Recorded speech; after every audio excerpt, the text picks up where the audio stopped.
Hello, fellow equestrians. Today's video, I am going to be discussing how to get a lazy horse to go.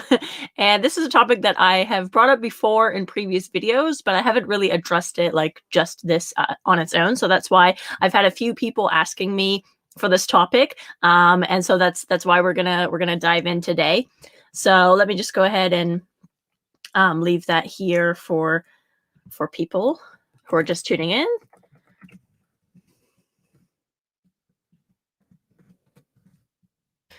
Okay, so that is today's topic.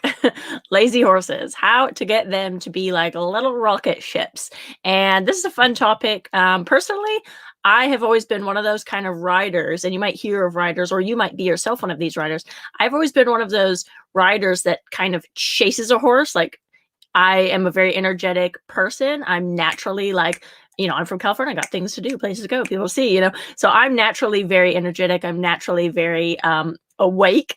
So usually when I ride a horse, I naturally kind of make them fiery, breathing little dragons, and they want to go. So when I was in university, so I didn't go to a normal college. I went to an all equestrian college. There was no math, science, history. It was just horses. And when I was in university, I actually had to learn because I got assigned obviously to a lot of these hot horses, horses that just want to go, go, go, go, go. And so I had to learn to actually calm myself down and have those hot horses almost become lazy horses. Okay. And because it was really easy for me naturally to get the lazy horses to be speedy, so I had to kind of learn the reverse. So the reason that I bring this up is you need to know your personality, okay? And you need to know what kind of riding style you have. Are you an active, energetic person that you're naturally like winding up horses and making them little fire breathing dragons? Or are you more chill and relaxed and calm and you talk like this, and therefore your horses are sleeping and they are like, if they're lazy, they're even more lazy, or they're like half dead. Their eyes are like closed while they're jumping or whatever. So you need to know what kind of personality you are as a rider.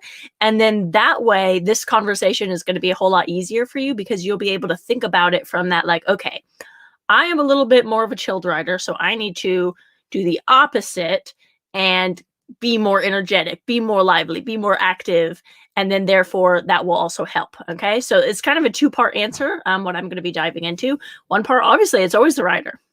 So that's why I bring it up. Know your horse riding personality, and then we're gonna dive into the horse to horse. Yeah, what do we do when the horse is lazy? So if you are joining me live, do me a huge favor and just comment in the chat, or even if you're watching this in the replay, just comment down below where in the video, or sorry, where in the world you are watching this from.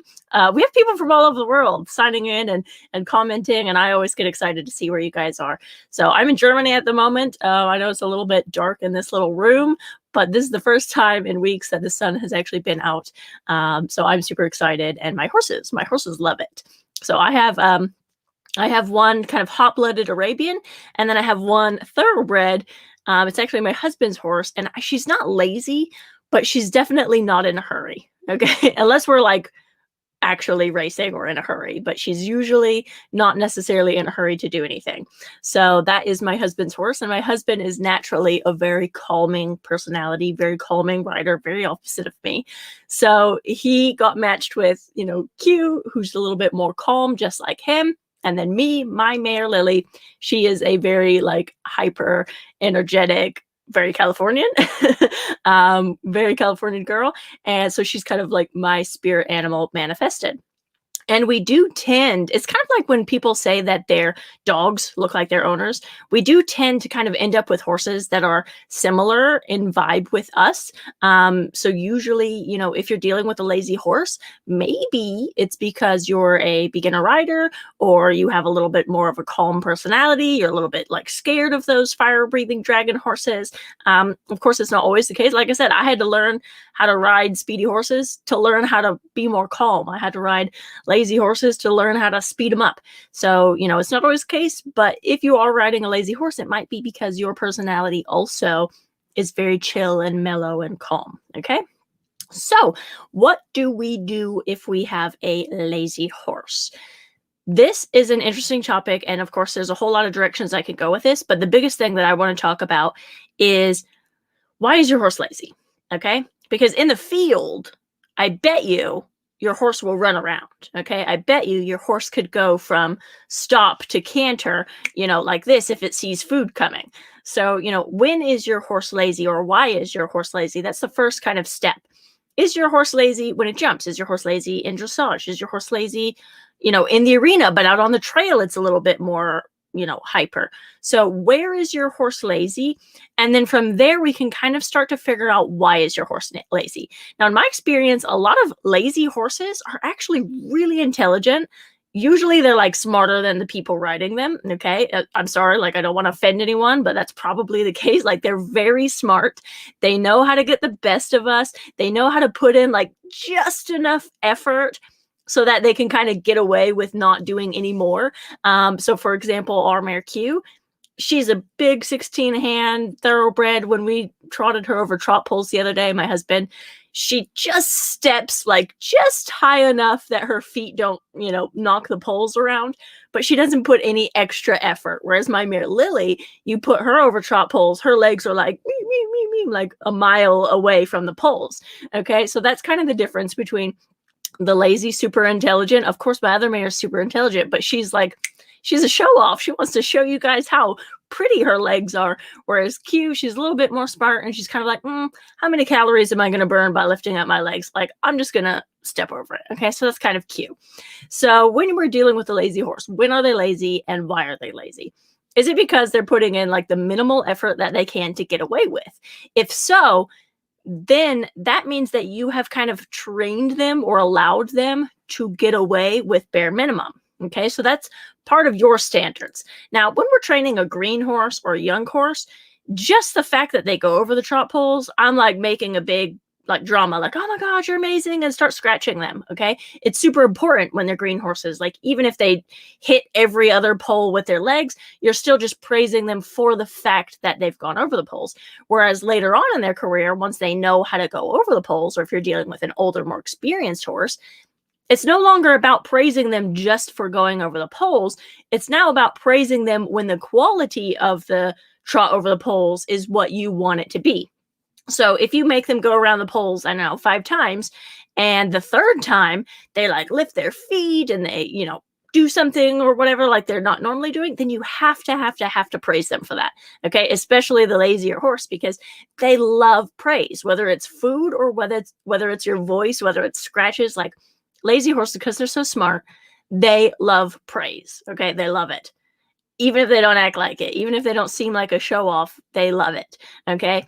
So when they feel like their efforts mean something or are worth something, it's worth a scratch, it's worth a carrot, it's worth something, then now they're kind of thinking in their brain like, oh, if I don't just go over the trot poles, but if I go over the trot poles and I kind of put some effort into it, I'm going to get some scratches for that, or I'm going to get a carrot for that. And then they're going to start kind of putting in a little bit more effort. So that's kind of one example. I know trot poles, but this applies to everything. So the other thing I would say is, because lazy horses are so intelligent, oftentimes their laziness is actually boredom. Okay. And I want you to really think about that. And especially in that context of when or why is your horse lazy? So is your horse lazy, when it's doing dressage arena stuff, but then you take it out on the trail and suddenly it's like a young, fiery horse. So that means that the horse is bored in the arena, but it's not bored out on the trail. So that tells me that whatever it is you're doing in the arena, you're not keeping the horse's mind engaged. Okay. You're not keeping their mind engaged. They might be super fit athletically, but if their mind is not engaged and they're bored, then yeah, they're going to seem pretty darn lazy. So lazy horses, we need to be super, super interesting, like the most interesting human being that our horses has ever seen. Okay. We need to keep them like entertained. We need to do a whole bunch of exercises, and we need to like always keep them guessing. Okay. They always say, especially if you're like new to riding, a lot of instructors, they always will say, like, if your horse is thinking right, then you need to go left. Okay. So it's a little bit like that, but heightened, like even more so. If your horse is thinking slow trot, you need to think speedy trot. If your horse is thinking, returning on the rail over there, then you need to make a figure 8 circle, or, you know what I mean? Like, you need to mix it up. You need to put lots and lots of transitions in your exercises. And I mean like hundreds, like aim for 1,000 transitions in a 20-minute ride. Okay. I promise you, your horse won't be bored. And they'll be like trying to predict, like, what is she gonna, are we stopping? Are we walking? Are we speedy trotting? Like, what are we doing? Okay. That's what we need your horse to be like. What are we going to do? Their ears are on you because they can't guess what's about to happen. They don't know if when they get to that corner, they're going to have to turn down the diagonal, if they're going to have to do an extended trot, if they're going to have to do this, if they have to do a canter transit. Like, they have no idea. Okay. They're constantly guessing, like, oh my God, my rider, she's so interesting. Like, I can't figure out what's going on in her mind. Okay. So that is a way of speeding up a lazy horse. Okay. Getting them actually active and engaged. So definitely transitions, transitions until you're like, oh my gosh, so many times, 1,000 transitions in 20 minutes, but really give it a try.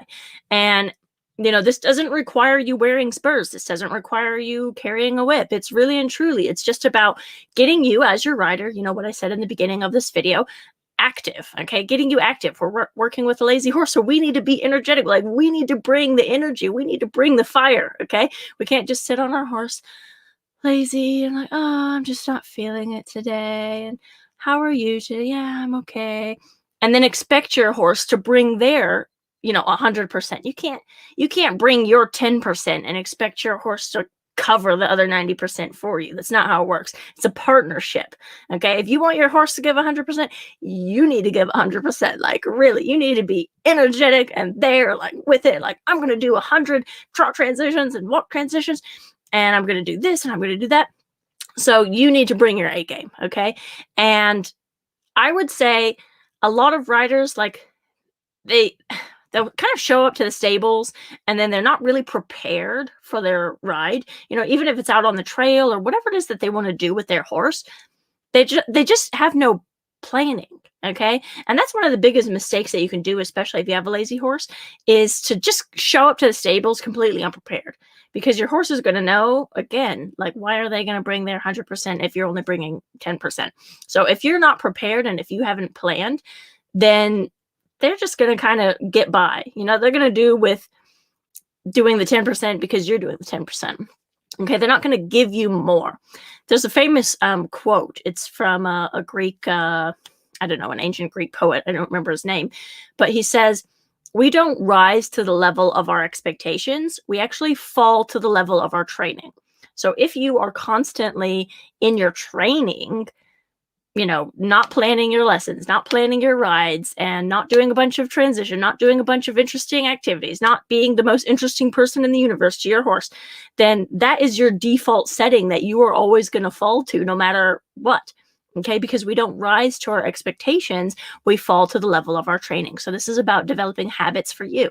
So hopefully I'm hoping that you've noticed in this video, not once have I said that the problem is really the horse. Okay, the problem is us. Like, we need to be energetic. We need to plan our rides. We need to be interesting. Okay, we need to not be boring.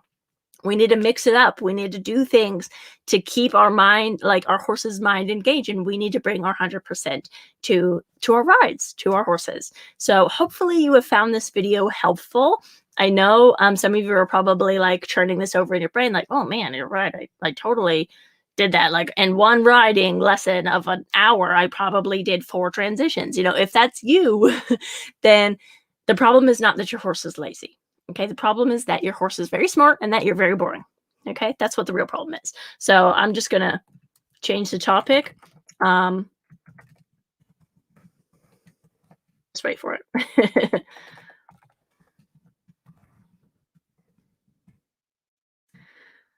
Problem is not that your horse is lazy. Okay. That is the summary. That will be your mantra. Okay. The problem is not the horse being lazy. The problem is that you are being boring.